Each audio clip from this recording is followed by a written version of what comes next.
Bismillahirrahmanirrahim. Assalamualaikum warahmatullahi wabarakatuh.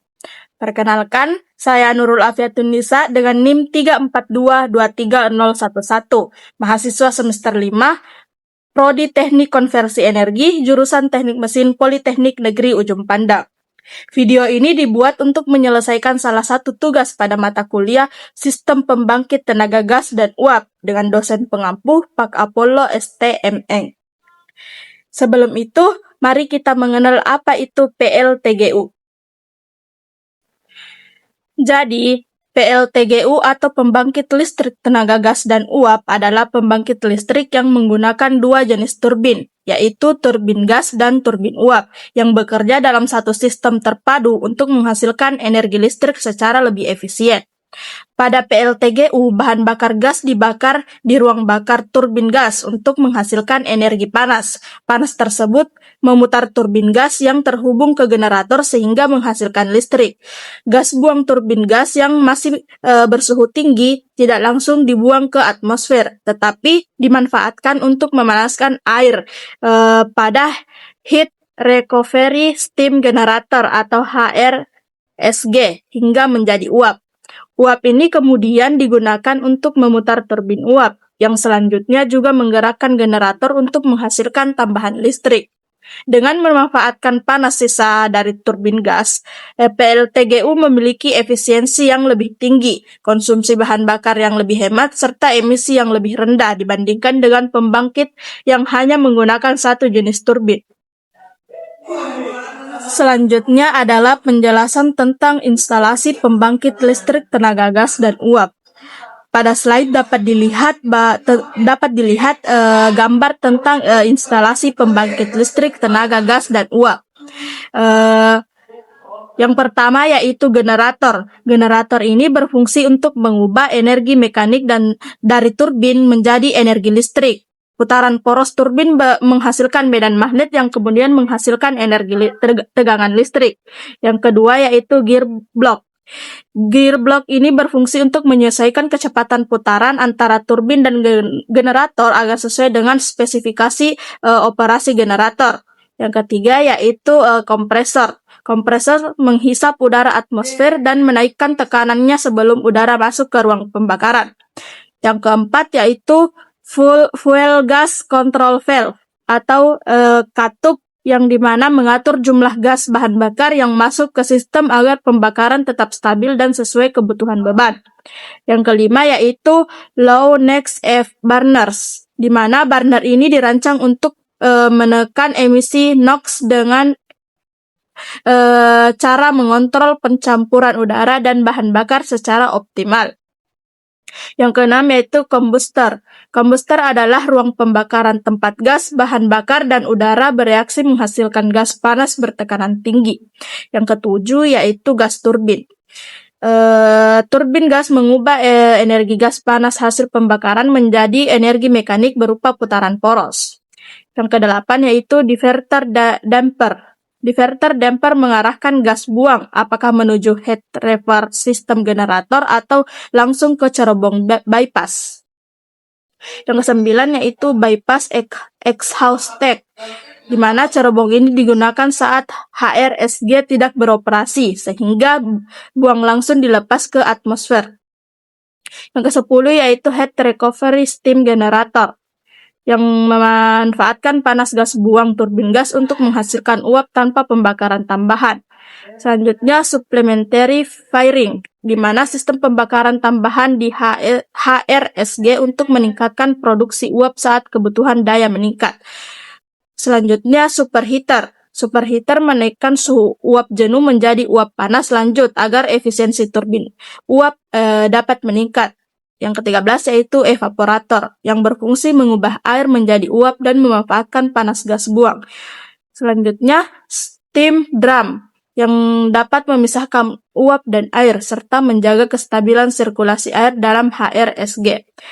Yang ke-15 yaitu economizer, yang memanaskan air air pengisi sebelum masuk ke evaporator untuk meningkatkan efisiensi termal. Yang ke-16 yaitu exhaust tank, yang dimana adalah cerobong akhir tempat gas buang dilepaskan ke udara bebas. Selanjutnya, feed water control valve, yang dimana katup ini mengatur debit air pengisi yang masuk ke HRSG sesuai kebutuhan level drum. Yang ke-18 yaitu desuperheater, yang dimana menurunkan suhu uap dengan penyemprotan air agar sesuai dengan batas aman turbin. 19 yaitu steam control valve, yaitu katup pengatur aliran uap menuju turbin uap, berfungsi mengendalikan daya dan kecepatan turbin.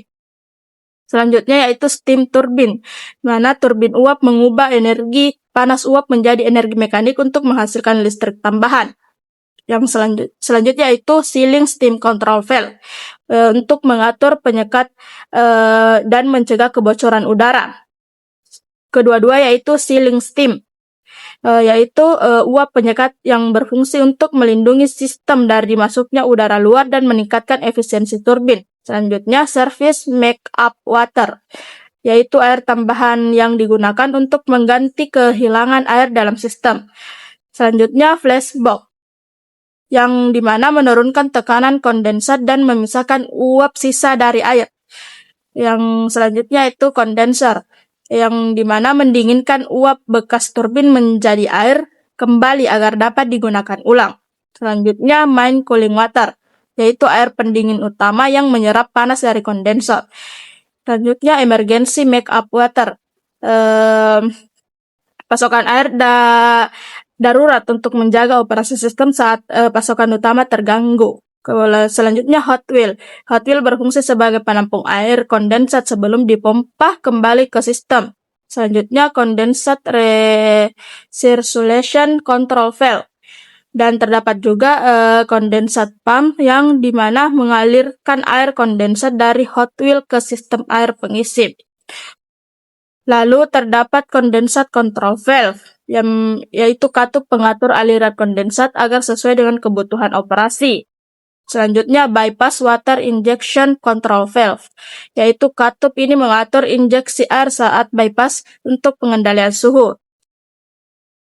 Adapun kelebihan dan kekurangan dari pembangkit listrik tenaga gas dan uap. Yang pertama, kelebihan dari PLTGU. PLTGU memiliki efisiensi pembangkit yang tinggi karena memanfaatkan panas sisa dari turbin gas untuk menghasilkan uap yang digunakan kembali pada turbin uap. PLTGU juga dari sisi lingkungan menghasilkan emisi gas buang yang lebih rendah dibandingkan PLTU berbahan bakar batu bara, terutama emisi CO2, SO2, dan partikulat. Hal ini menjadikan PLTGU lebih ramah lingkungan. PLTGU juga memiliki waktu startup yang relatif cepat, dan selain itu kebutuhan lahan PLTGU lebih kecil dibandingkan dengan PLTU, sehingga lebih fleksibel dalam penempatan lokasi pembangkit. Dari sisi operasi sendiri, biaya pemeliharaan relatif lebih rendah karena sistem pembakarannya lebih bersih dan tidak menghasilkan abu seperti pada pembangkit bahan bakar padat. Adapun kelemahan dari PLTGU adalah ketergantungan pada pasokan gas alam.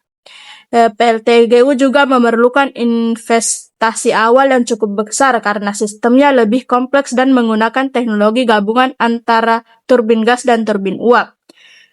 Kinerja PLTGU dapat menurun pada suhu lingkungan yang tinggi, terutama pada turbin gas.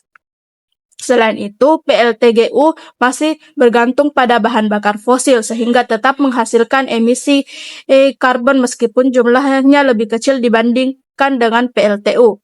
Dari sisi teknisnya sendiri, pengoperasian dan pengendalian PLTGU lebih kompleks sehingga memerlukan sumber daya manusia yang terampil dan sistem kontrol yang lebih canggih. Baik, demikian video pada kesempatan kali ini. Semoga dapat bermanfaat bagi teman-teman sekalian. Wassalamualaikum warahmatullahi wabarakatuh.